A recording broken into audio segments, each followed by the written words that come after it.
shed light upon the era of digital media, we welcome Mr. Joshua Stalin, who is a software engineer and a motivational speaker.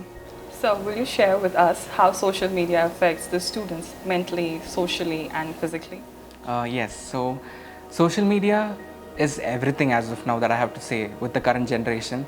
And even when it comes to the payment that we are doing, or even when it comes to the admission that we have to do, everything is online. It's from top to bottom. It is with the network, the internet that we are playing. And at the same time, the negative impact of it is I somewhere strongly feel that we are manipulated with the media, at least with the advertisement that we see, the posts that people put. It should be taken inside with a bit of more consciousness. Like, how do they say that? We take it with a pinch of salt. So when we think and then process and then analyze what is happening, I think it would make more sense, because through media is where a lot of us are kind of forming a bubble within us, and we are trying to place ourselves within that, thinking this is all the world is, thinking that if I have 100,000 followers on Instagram and and I've achieved my life, that's the greatest success that I could get. But the life is beyond that. Like you said, we are in this digital bubble, we are in this era. So, how do you think that students can balance their life to maintain a healthy lifestyle?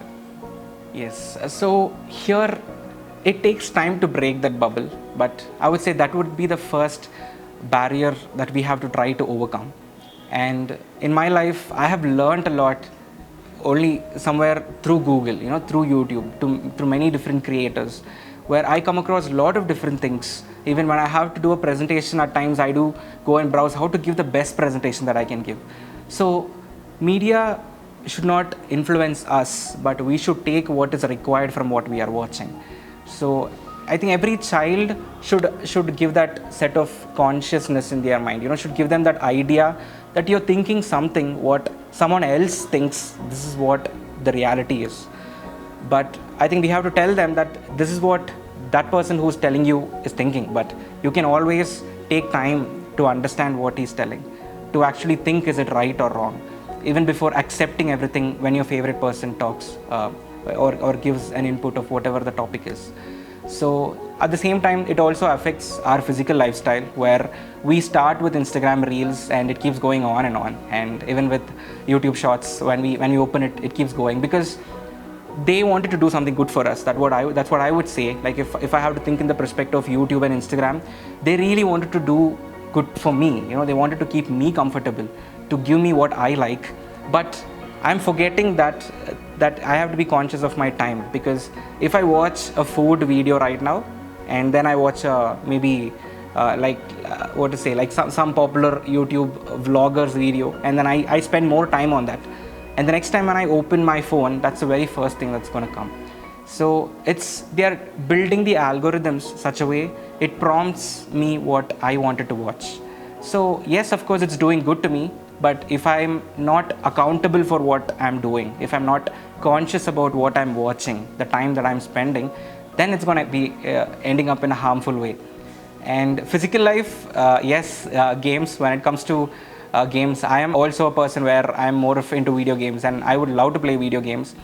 But I just realized that it could have been even more better at one point if I could have stepped out to play a cricket, play a football in real and not on the screen. And that when I play in real, in the field, it teaches me a lot of different things, not just to talk, which I'm doing even when it is a video game, but when I'm in the field, it makes me run, it makes me scream, it gives me that team spirit, and that energy has been distributed within people. And there are a lot of different aspects that we come across. But somewhere in today's generation, I feel like parents are more conscious about, will my child fall down and get hurt in the leg? Why don't he just play a video game for that? So that's something to be, it's okay to get hurt. I mean, of course, we will get better, we will learn something. It's always by the first fall that we try to walk. And it's even in the baby crawls before it walks, and then it falls multiple times before it starts to run. So it all takes that very first step to take, it's time to think about what we are watching also, but not just what we are doing. So our thoughts matters, like more than our actions. And I feel anything that we watch, anything that we see should also be it should also be into a consideration to think before taking it to our heart. So yes, that is about the lifestyle aspect that I would say to make a thoughtful move of anything that we do.